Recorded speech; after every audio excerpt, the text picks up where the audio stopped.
मुंबईत पलावा ब्रिजचे उद्घाटन होऊन अवघ्या 2 तासातच रस्त्यावर गाड्या स्लिप व्हायला लागल्या। शेवटी रस्ता वाहतुकीसाठी बंद करण्यात आला। अटल सेतू 100 वर्ष चालणार अशा घोषणा झाल्या, पण प्रत्यक्षात 18 महिन्यातच रस्त्यावर तुम्हाला खड्डे पाहायला मिळतील। कुठे तुम्हाला पूल त्रिकोणी आकाराचा दिसेल, तर कुठे फ्लायओव्हर लोकांच्या बाल्कनीतून जाताना दिसेल।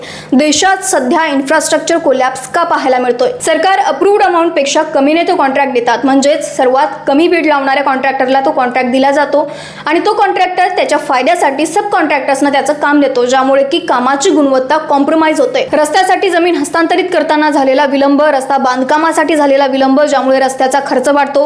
नेत्यांना असलेली उद्घाटनाची घाई, ज्यामुळे रस्त्याची सुरक्षितता न तपासताच रस्त्याचे उद्घाटन केले जाते।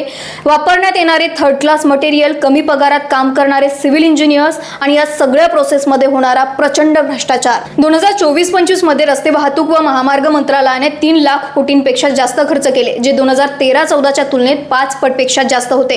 पण प्रत्यक्षात आपल्याला रस्त्याची क्वालिटी सुधारलेली दिसत नाही।